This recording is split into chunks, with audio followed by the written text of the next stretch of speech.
여러분 각 가정에 정말 가정의 달을 맞이하여 은혜와 축복을 여러분 빌었습니다마는 사실요 그 가정의 가장 외로운 분은 남자들 아빠들이 아닐까 늘 생각합니다. 왜냐고요? 제가 외롭거든요.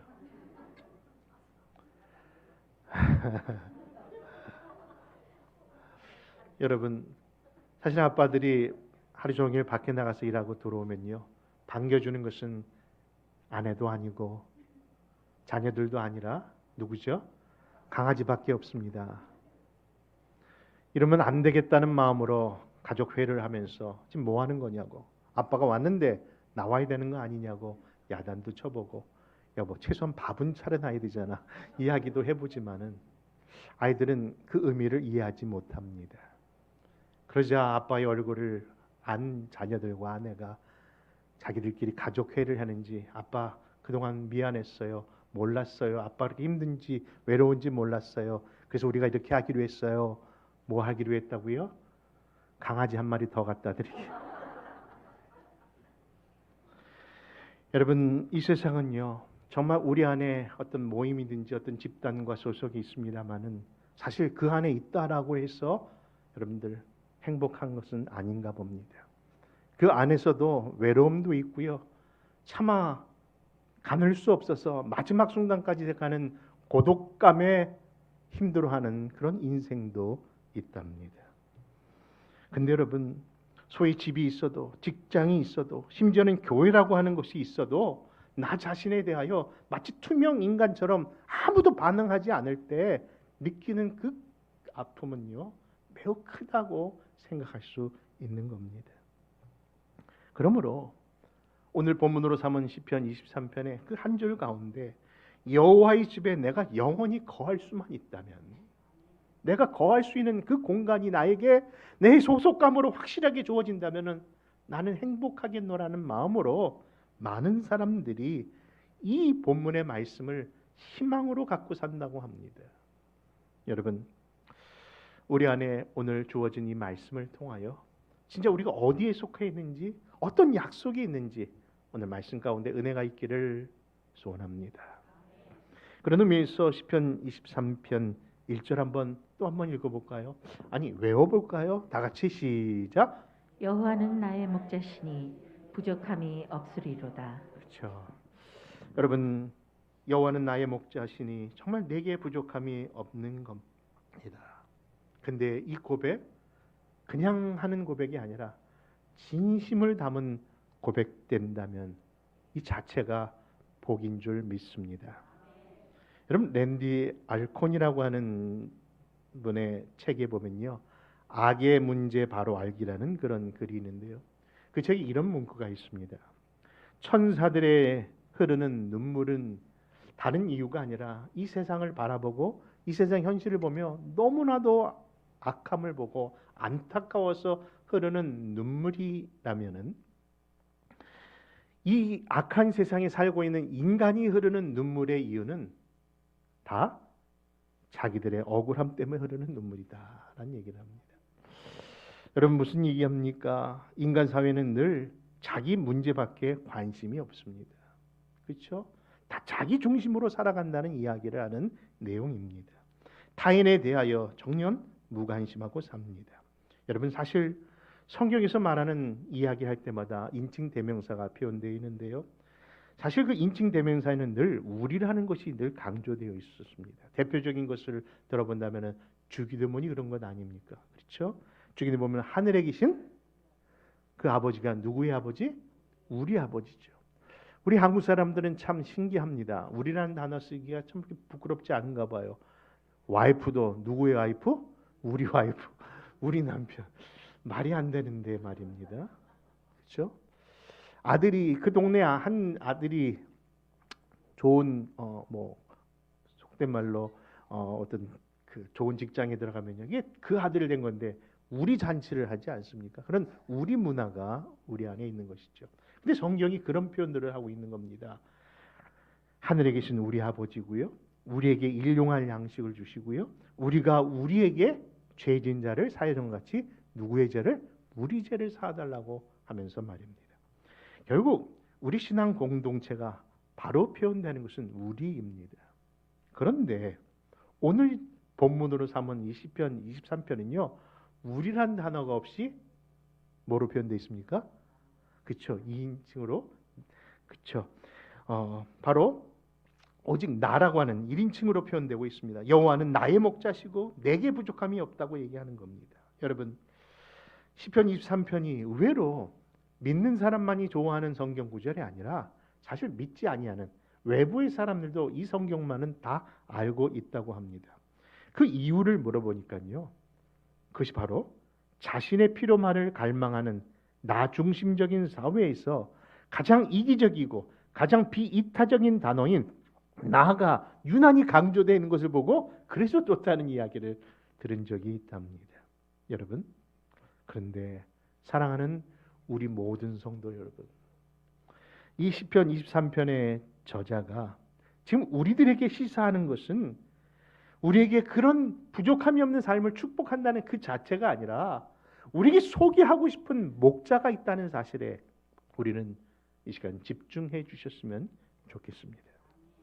여러분, 절대로 하나님이 우리의 개인적이고 이기적인 것을 무시하는 것은 아니지만은 이 분이 우리에게 시사하는 바가 분명히 있는데 그 목자가 반드시 우리 안에 기억되고 그분 안에 누리는 삶을 살라고 하시기 때문인 겁니다.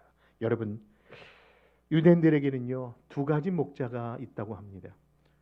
첫째는 그렇죠, 양을 키우기 위하여 고용된, 그래서 돈을 받고 고용된 목자.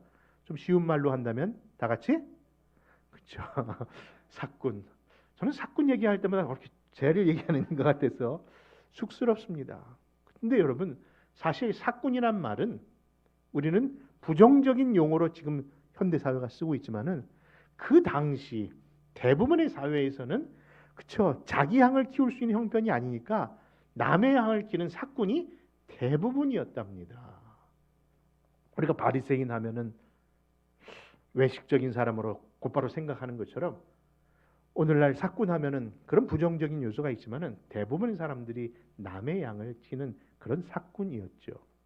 근데 또 하나의 목자들이 있습니다. 그는 뭐로?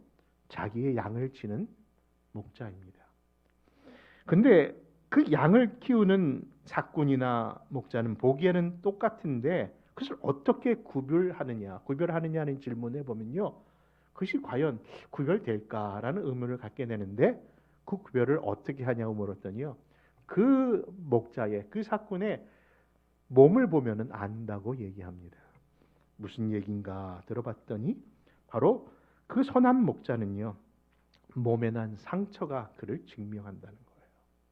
여러분, 무슨 얘기입니까? 양을 지키기 위하여, 양을 살리기 위하여, 보호하기 위하여 그 목자는 뭐예요?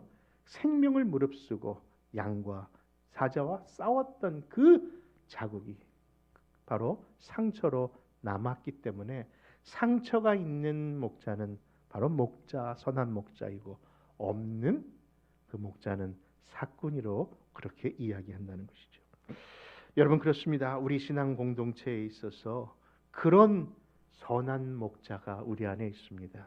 여러분, 그것이 누구인가를 바로 이 시편 23편은 이야기하고 있는 겁니다. 여러분, 그 선한 목자가 누구인가를 신약 성경에서는 이렇게 말씀하고 있네요. 요한복음 10장 11절과 12절을 한번 찾아 읽습니다. 같이 읽습니다. 시작. 나는 선한 목자라. 선한 목자는 양들을 위하여 목숨을 버리거니와 사꾼은 목자가 아니요 양도 제 양이 아니라 이리가 오는 것을 보면 양을 버리고 달아나나니 이리가 양을 물어가고 또 해치느니라. 사랑하는 성도 여러분, 그 선한 목자가 누구실까요? 바로 예수 그리스도이십니다. 바로 예수님께서 바로 우리를 위하여 상처를 갖고 있잖아요. 어떤 상처입니까? 매맞음의 채찍의 상처, 우리를 위하여 그 못을 박힌 상처, 그리고 창자고의 상처를 통해서 내가 너희에게 바로 선한 목자라고 말씀하고 있는 겁니다. 그러므로 이 시편 23편을 통해서 우리가 바라봐야 할 그 목자는 다른 분이 아니라 예수 그리스도인 줄 믿습니다. 여러분, 이런 서론적 배경을 가지고 오늘 몇 가지 은혜를 나누고자 하는데요. 첫째, 우리 하나님은 정말 우리를 위하시는 참 목자십니다. 여러분, 사실 오늘과 같은 최첨단 과학 시대에, 그렇죠? 여호와가 나의 목자십니다 하면은 마음에 닿지를 않는데요. 도리어 스마트폰이 나의 목자시니, 그렇죠? 인터넷이 나의 목자시니 그가 나를 많은 정보와 지식의 창으로 인도하시는도다. 잘 그게 더 이해가 된다는 표현을 아이들이 하더라고요. 여러분, 그런 세대를 우리가 지금 살고 있습니다. 그리고 앞으로 우리 아이들은 더 심한 세대를 또 살 겁니다. 그런데 그 어떤 시대나 어떤 환경과 상관없이 여호와는 나의 목자십니다. 여러분, 여호와가 나의 목자여야만 이 세상의 갈 길을 밝히 갈 수 있기에 반드시 우리에겐 목자가 있어야 하는데 그 목자가 바로 우리 구주 예수님이십니다. 여러분, 목자라는 표현을 다른 말로 표현해 본다면요, 그분이 목자라면 우리는 뭐다? 양이라는 것이죠. 그래서 우리가 양인 것을 강조하고 있다는 것을 보게 됩니다. 여러분, 양은 어떤 존재입니까? 목자 없이는 도저히 살 수 없는 존재인 것처럼 하나님의 백성으로, 하나님의 양으로 우리가 부름받았다는 것은 그만큼 우리는 하나님 없이는 아무것도 살 수 없는 존재라는 것을 강조하는 것일 겁니다. 여러분, 대부분의 동물들을 보면요, 최소한 자기 방어 능력이 있어요. 변색하는 동물도 있고 또 뭡니까? 여러 가지 발톱이나 또는 이빨이나 뿔을 가지고 심지어는 긴 다리라도 도망이라도 치는데 웬걸 양은요, 자기를 방어할 수 있는 게 아무것도 없답니다. 자기를 방어할 곳이 없으니까 그냥 주저앉는 거예요. 그렇게 잡혀 먹는 거예요. 그러니까 가장 연약한 동물을 들라면요, 그것은 양인데 하필은 왜 우리 다른 여러 비유 가운데 우리를 양이라고 하셨을까요? 이미 말씀드렸습니다만 우리는 누구 없이는 살 수 없는 존재, 그렇죠? 우리는 목자 없이는 살 수 없는 존재라는 것을 이야기하고 있는 것이죠. 여러분, 그래서 예수님께서는 우리들에게 이렇게 말씀하셨습니다. 요한복음 10장에 보니까 도둑이 오는 것은 도둑질하고 죽이고 멸망시키려는 것뿐이지만 선한 목자이신 예수님이 오신 것은 양으로 생명을 얻고 더불어 뭡니까? 더 풍성히 얻게 하려 함이라. 여러분, 우리 안에 그 목자가 있다는 것에 다시 한번 감사하는 성도들 되시기를 바랍니다. 두 번째 교훈은요, 여호와가 나의 목자시면 우리에게 뭐가 없다? 부족함이 없으리로다. 그 말씀에 오늘도 아멘 하시기 바랍니다. 본문 1절에 여호와가 나의 목자시니 부족함이 없으리라는 구절을 보면요, 많은 사람들이 어디에 환호하는 거 아니? 야, 부족함이 없대. 우리는 이제 부족함이 없는 자야. 근데 여러분, 솔직히 한번 물어봅시다.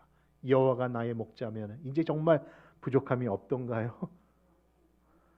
네, 부럽습니다. 더 많이 부족하던데요. 여호와가 나의 목자인 이후에 더 부족한 것을 많이 느끼던데요. 근데 여러분, 내가 부족함이 없으리라는 그 뜻이 무엇인가를 또 생각해보고 또 생각해봅니다. 분명히 거짓말을 하는 것이 아닐진데 어떻게 부족함이 없다는 얘기를 그렇게 자신이 있게 할 수 있을까? 여러분, 가족끼리 밖에 나가서 외식을 하거나 어디를 갈 때 보면요,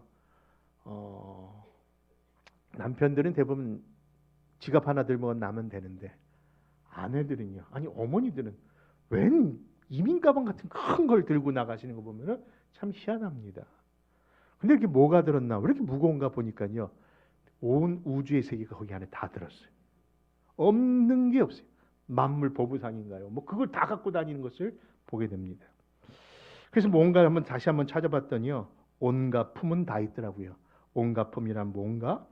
항상 얼굴을 고칠 수 있는 화장품이 들어있고요, 건강을 챙기는 약품이 많고요, 그리고 배고프면 심지어 먹을 수 있는 식품도 들어있습니다. 그런데 그 가방도 세상에 뒤처지지 아니하려고 뭐예요? 이왕이면 그렇죠, 좀 고가의 명품을 들고 다니니 정말 품이 많습니다. 근데 여러분, 신기한 것은 아이들은 어떻습니까? 아이들은 분명히 아이들도 필요한 것이 있을 터인데 엄마처럼 아빠처럼 지갑이나 가방을 들고 다니지 않아요. 그런데 아이들은 그 필요할 때마다 잘하는 거 하나 있습니다. 뭐합니까? 엄마, 아빠 부르면 끝이에요. 부모가 다 해줄 것을 알기 때문에 부르면 다 되기 때문에 아이들은 가방도 안 가지고 다니고 지갑도 안 가지고 다니더라고요. 여러분, 그렇습니다.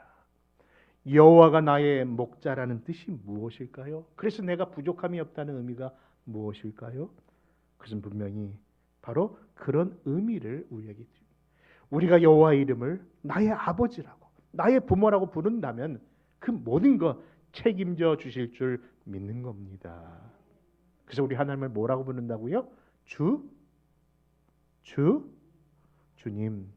네, 주님 맞죠. 근데 저는 늘 즐겨 부르기를 뭐라고 부른다고요? 주책이다. 하나님 참 주책이다. 주책이 무슨 뜻이야? 라고 얘기했습니까? 주님이 책임져 주신다. 여러분, 여호와가 나의 목자이기 때문에 책임져 주실 줄 알고 내가 감히 세상 앞에서 뭐라고 외친다고요? 나는 부족함이 없으리로다. 여러분, 분명히 주기도문에서 보면요, 일용할 양식만이 아니라 우리의 삶 속에 모든 일용할 양식을 구해야 됩니다. 일용할 양식뿐만 아니라 일용할 건강도 구해야 되지요. 일용할 사람도 필요하지요. 일용할 시간도 필요합니다. 그런데 그 모든 것이 부족한 것은 사실인데 그 목자이신 그 하나님을 나의 뭐라고요? 아버지라 부르는 관계만 된다면 그 모든 필요를 다 채워주실 수 있기 때문에 주님은 나의 책임지게 주시는 분이라 해서 가감하게 제가 주책이라고 표현하고 있는 것이죠. 여러분, 그렇습니다. 그분은 도우시고 채우시고 또한 책임져 주시는 겁니다. 그 사실을 어떻게 증명하냐고요? 이에 대하여 신명기 2장 7절이 이렇게 증명하고 있습니다. 그들은 광야 40년의 길에서 이스라엘 백성들 했던 고백입니다. 같이 또 읽습니다. 시작. 내 하나님 여호와께서 내가 하는 모든 일에 내게 복을 주시고 내가 이 큰 광야에 두루 다님을 알고 내 하나님 여호와께서 이 40년 동안을 너와 함께 하셨으므로 내게 부족함이 하시기로. 여러분, 그렇습니다. 사실 그들이 걸었던 그 광야, 아무것도 없어서 광야 아닙니까? 아무것도 바랄 수가 없어서 광야 아닙니까? 그런데 그 40년의 기간을 하나님은 채워주시고 인도하시고 마르지 않도록 역사하셨습니다. 정말 보살피시고 공급해 주셨습니다. 그 사실을 기억하고 20편의 기자는 똑같은 고백을 시편 23편 2절과 3절에서 이렇게 합니다. 같이 읽습니다. 그가 나를 푸른 풀밭에 누이시며 쉴만한 물가로 인도하시는도다. 내 영혼을 소생시키시고 자기 이름을 위하여 의의 길로 인도하시는도다. 여러분, 그분이 나를 푸른 초장, 쉴만한 물가로 인도하시기 때문에 행복한 것이 아니라 그분 자체가 우리에게 있기 때문에 그 자체가 행복인 줄 믿는 겁니다. 사랑하는 성도 여러분, 여호와가 나와 함께 하신다는 그 자체가 감사의 조건인 것이죠. 여러분, 생각해 보십시오. 과거에 침을 삼킬 수 없을 만큼 아파봤더니요, 그 과정 속에서 그 모든 일상이 정말 다 하나님의 은혜였음을 고백하지 않았습니까? 여러분, 그 통증이 얼마나 심한지 한숨도 잘 수 없는 그 고된 밤을 몇 차례, 아니 몇 년을, 몇 시를 그렇게 고생하다 보니까요, 하나님이 사랑하는 자에게 잠 주신다는 것에 아멘이 저절로 나오던데요. 여러분, 그렇습니다. 인생의 부족함이 우리는 그것이 저주이고 불행으로 알았는데 그 부족함 속에 그것을 채워주시는 하나님의 은혜의 통로요, 그릇이었다는 것을 깨달은 순간에 모든 것이 다 감사가 되더라고요.